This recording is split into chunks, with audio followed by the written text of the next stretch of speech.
I'm Logan Crawford, and right now on Spotlight, we're unveiling the shocking truths within the prison system with an amazing author. His name is Curtis Brown, and he has penned a powerful book called 25 Years of Hell. This gripping memoir reveals the systemic abuse and racial discrimination faced by an African American corrections officer in the upstate New York Department of Corrections. Join us as Curtis shares his harrowing journey and exposes the corruption that plagues the department. We're delighted to have this very talented author join us here today on Spotlight. We thank the team at Atticus Publishing for helping us put him in the spotlight today. And we ask viewers like you to support authors like him by subscribing to our channel and by purchasing his amazing book. The links are below this interview. Curtis, thanks so much for being on our show here today. Thank you. Thank you for having me. My pleasure, sir. What inspired you to write 25 Years of Hell and share your experiences? Well, my journey through the Department of Corrections was different than most people's, I guess. It started off good, and then I've seen the racist and the abuse going on. And after I was in the department for a while, I always said when I retired, I wanted to write a book. So after I retired, I was sitting around, and there's a show on Sirius Radio, Urban View, and one of the hosts was Joe Madison, and he always said, "What are you going to do about it? What are you going to do about it?" And I always had that book in the back of my mind, and with a system with so much abuse going on and the treatment that I received, I think the public has a right to know what's going on. So Absolutely. that's Absolutely. so that's what made me write the book. Yeah. In your decades of experience working as a corrections officer, what are some of the most egregious or worst examples of systemic racism and corruption that you witnessed? Well, one of the worst things that happened to me myself was I was scheduled for one of the many NODs that they would make me go to. A NOD was it's a notice of discipline where they take you in front of an arbitrator, basically the court. And right before I was scheduled to go to that court hearing, I had one of the officers take a large steel chain and wrap it around my neck in a mock lynching.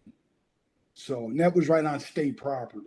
I mean, where do you go work at in these days and ages, and you have a steel chain wrapped around your neck, and you write everybody in the department from the top to the bottom, Albany, the governor's office, the state attorney general's office, and nobody cares about it. Were you That's the ever problem. were you ever able to get help? Did you ever get some justice there? No, I never got justice. I had a union. I was a member of a union where I paid union dues to, and they could care less about me. You know, they never supported me. They knew what was going on. The members of the unions that they worked in the jail, they just let it happen. It was almost like everything was on the table. They could do anything and everything to me except for kill me. That was the only thing that was off the table, you know. But It's I, amazing, you're working in jail, you're mhm, surrounded by criminals, some of them violent, of course.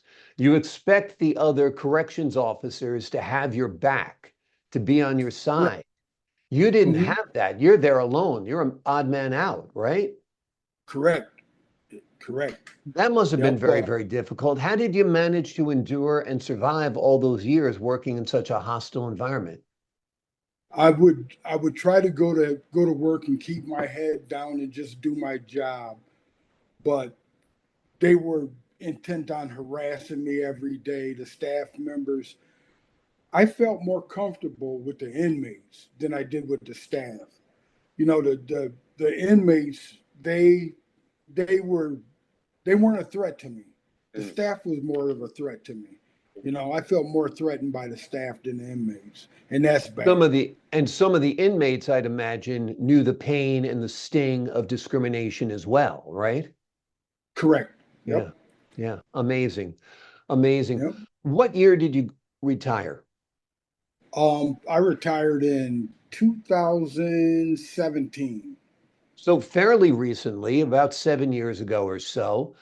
Correct. These egregious examples of racism and discrimination were still taking place just 7 years ago. Oh yeah. Amazing. Yes. Amazing. Right. Right up to today, I still hear stories from correction officers and different people that work inside the jail.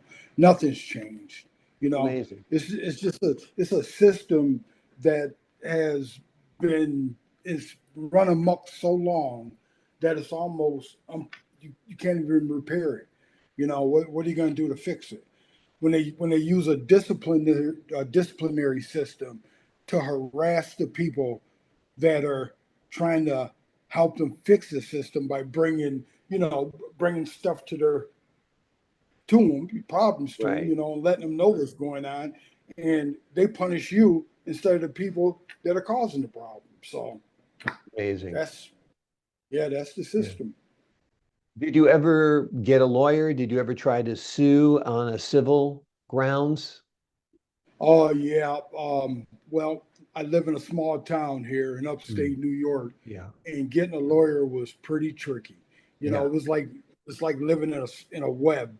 You know, Right. no one wanted to represent you against their home, the jail in their town.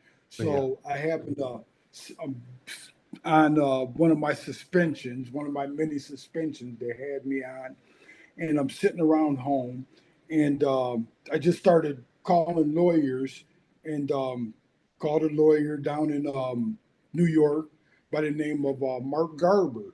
He was a young lawyer at the time, and asked me to come down. Went down, met him, and he took my case, and for 11 years he stood by my side. It took Wow. 11 years for my case to be heard. 11 years, and through them 11 years we went from lawyer client to friend to that's my brother now. That's how Yeah. close we are. That's my brother. We know each other. We uh, if it wasn't for him, I wouldn't have seen any justice. Because Amazing. what happened was they let it go on for 11 years, and then when it came time to go to court, just like they always do, they settle out of court Mm. so they can keep things quiet. It's like Exactly. it's like putting a wad of money in your mouth to gag you. So Exactly. it all stays quiet. But I could I couldn't ask for a better lawyer. Good. Mark Garber. I'm hoping that Mark will be able to join us. He had a case going on this morning, so but I would have loved for him to be here. Great man.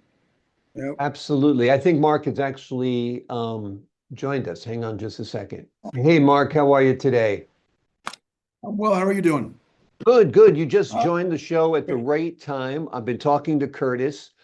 Um, he tells me after fighting for more than a decade, you were finally able to get some justice for him. Tell me a little bit about that struggle, a little bit about that fight.